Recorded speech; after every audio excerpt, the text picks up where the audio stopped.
नमस्कार बच्चों, हम लोग पढ़ रहे हैं जवाहर नवोदय विद्यालय प्रवेश परीक्षा में भाषा योग्यता। और भाषा योग्यता के अंतर्गत पढ़ रहे हैं बच्चों हिंदी।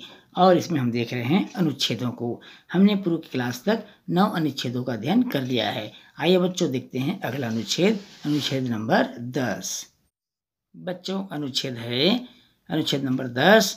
संयुक्त राज्य अमेरिका की राजधानी वाशिंगटन डीसी में हाल ही में एक महत्वपूर्ण अमेरिकी महिला के सम्मान में उसकी एक कांसे की प्रतिमा का अनावरण किया गया।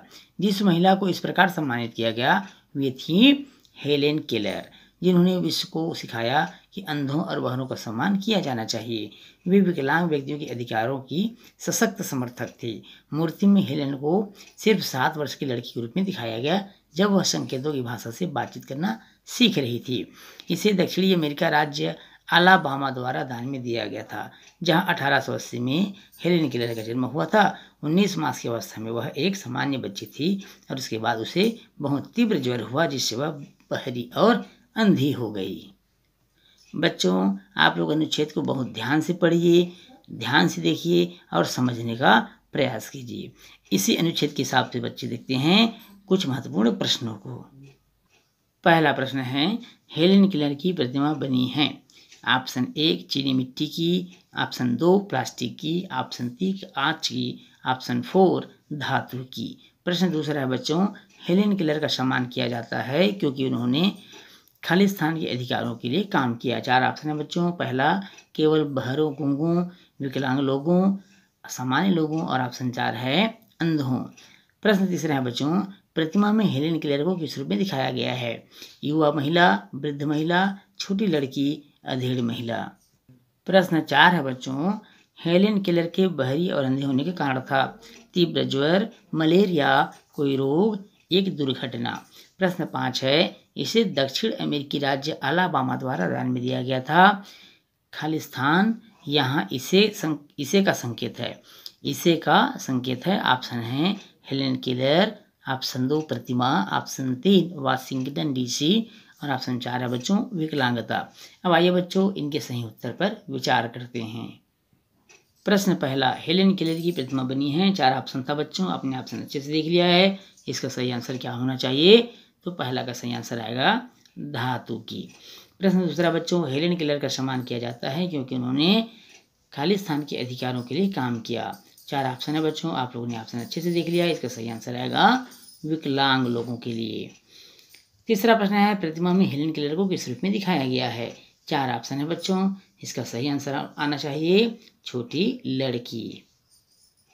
प्रश्न 4 है बच्चों, हेलेन केलर के बहरी और अंधी होने का कारण था।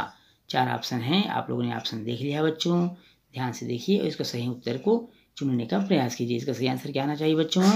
तीव्र ज्वर। अगला प्रश्न है, इसे दक्षिण अमेरिका राज्य अलाबामा द्वारा दान में दिया गया था। यहाँ इसे शब्द आया है, इसका संकेत क्या है? 4 ऑप्शन है, हेलेन केलर, प्रतिमा, वाशिंगटन डीसी और विकलांगता। इसका सही आंसर क्या आना चाहिए बच्चों? इसका सही आंसर आया है प्रतिमा, जो आपका अनुच्छेद में दिया हुआ है। चलते हैं बच्चों अगले अनुच्छेद की ओर। बच्चों अनुच्छेद नंबर 11 है, सरकार अखबारों में तो महंगाई कम करने की बात करती है, पर वह भी महंगाई बढ़ाने में किसी से कम नहीं है। सरकारी उपक्रम भी अपने उत्पादों के दाम बढ़ाते रहते हैं। वे अपने उद्देश्य को भुला बैठते हैं कि उन्हें इसलिए शुरू किया गया है कि भाव पर नियंत्रण कर सके। उत्पादन के नाम पर सरकार लंबी चौड़ी योजनाएं बनाती है, पर उनका क्रियान्वयन पूरी तरह से नहीं हो पाता। इस जानलेवा महंगाई ने आम लोगों की कमर तोड़कर रख दी है। अब इसे 2 समय का भोजन जुटाना तक कठिन हो गया है। यह सही है कि हमारी आवश्यकताएं बढ़ती जा रही है और उसने भी महंगाई को बढ़ाने में योगदान दिया है, पर विकासशील राष्ट्र में ऐसा होता ही है। महंगाई की अंधाधुंध बढ़ती जनसंख्या भी उत्तरदायी है। इस पर हमें नियंत्रण करना होगा। तो बच्चों आपने बहुत अच्छे से अनुच्छेद को सुना है और स्क्रीन पर दिखाई दे रहा है, जिसको आप अच्छे से पढ़ सकते हैं। अब देखते हैं बच्चों इनसे संबंधित महत्वपूर्ण प्रश्न जो पूछे जाते हैं। प्रश्न पहला है बच्चों, सरकार अखबारों में किसे कम करने की बात करती है? 4 ऑप्शन है। पहला गरीबी, दूसरा अराजकता, तीसरा महंगाई, चौथा आतंकवाद। दूसरा प्रश्न है बच्चों, सरकारी उपक्रम भी दाम बढ़ाते रहते हैं। पहला ऑप्शन है अपने उत्पादों के, दूसरा है अपने उद्योगों के, तीसरा ऑप्शन है अपने साधनों के, और चौथा है बच्चों बाजार की वस्तुओं की। प्रश्न तीसरा है सरकारी उपक्रम अपने किस उद्देश्य को भुला बैठते हैं।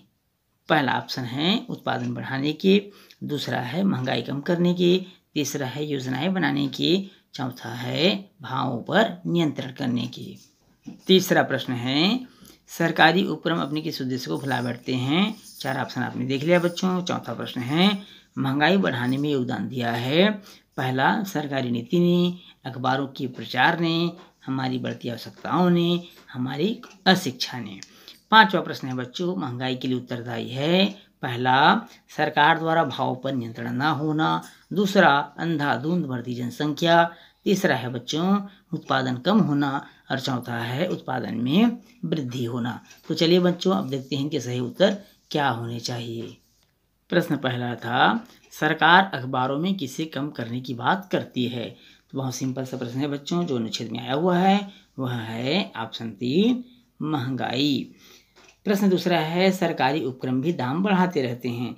चार ऑप्शन है बच्चों, ऑप्शन को बहुत ध्यान से देखिए। इसका सही आंसर क्या होना चाहिए।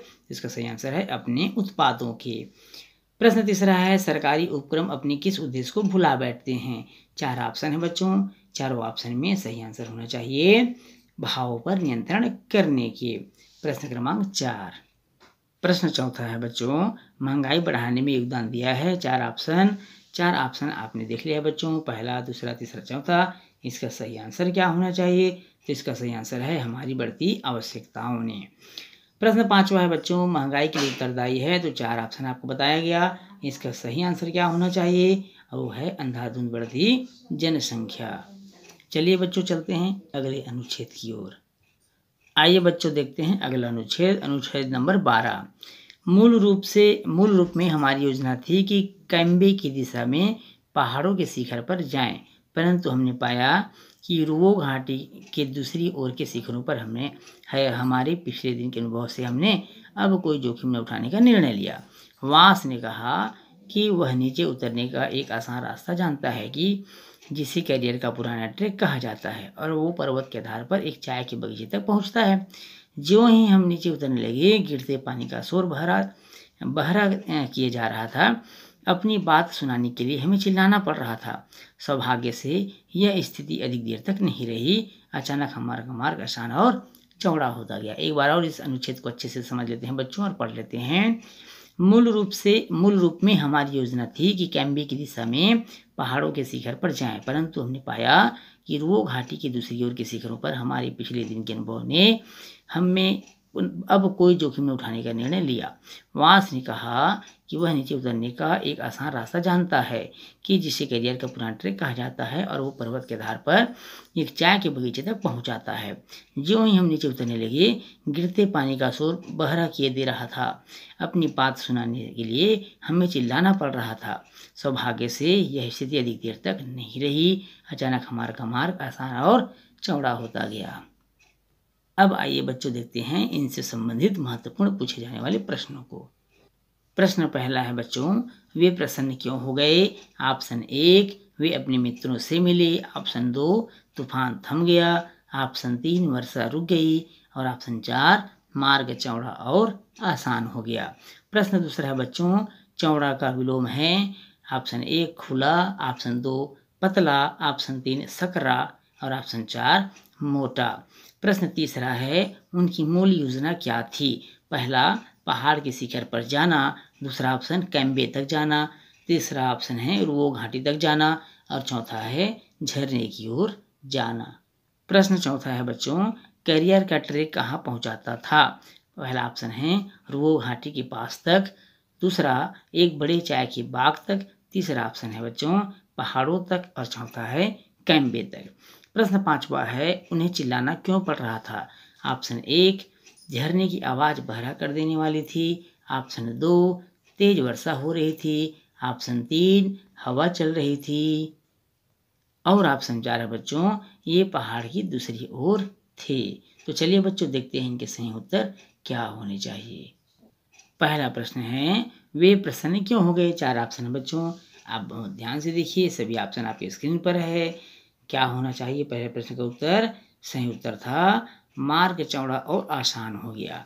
दूसरा प्रश्न है बच्चों, चौड़ा का विलोम है। चौड़ा शब्द का विलोम क्या होना चाहिए? 4 ऑप्शन आपके स्क्रीन पर। चारों ऑप्शन में सही आंसर क्या होना चाहिए बच्चों? बहुत ध्यान से देखिए। चौड़ा का विलोम है सकरा। तीसरा प्रश्न है बच्चों, उनकी मूल योजना क्या थी? 4 ऑप्शन आपके सामने बच्चों। इसका सही आंसर क्या होना चाहिए? ध्यान से देखिए। सही आंसर होना चाहिए बच्चों पहाड़ के शिखर पर जाना। प्रश्न क्रमांक चौथा, कैरियर का ट्रैक कहाँ पहुंचाता था? 4 ऑप्शन है बच्चों। 4 ऑप्शन में सही आंसर क्या होना चाहिए? ध्यान से देखिए। इसका सही आंसर होना चाहिए एक बड़े चाय के बाग तक। ये इसका सही उत्तर है बच्चों। अगला प्रश्न है, उन्हें चिल्लाना क्यों पड़ रहा था? उन्हें चिल्लाना क्यों पड़ा था? तो 4 ऑप्शन है बच्चों। पहला, दूसरा, तीसरा, चौथा। इसका सही आंसर क्या होना चाहिए बच्चों? झरने की आवाज बहरा कर देने वाली थी। ये इसका सही आंसर होगा। बच्चों इस प्रश्न के साथ ही हमारा यह भाग समाप्त होता है। बच्चों वीडियो अगर अच्छा लगा हो तो वीडियो को लाइक और शेयर करिएगा, और यदि आप चैनल में नए हैं तो चैनल को सब्सक्राइब करना बिल्कुल नहीं भूलिएगा। तो बच्चों इस अनुच्छेद के साथ ही अनुच्छेद वाला पार्ट भी समाप्त होता है। इसके बाद बच्चों अगले भाग से हम ग्रामर पर फोकस करेंगे, ग्रामर पर ध्यान देंगे। तो फिर मिलेंगे बच्चों आपसे अगली क्लास में।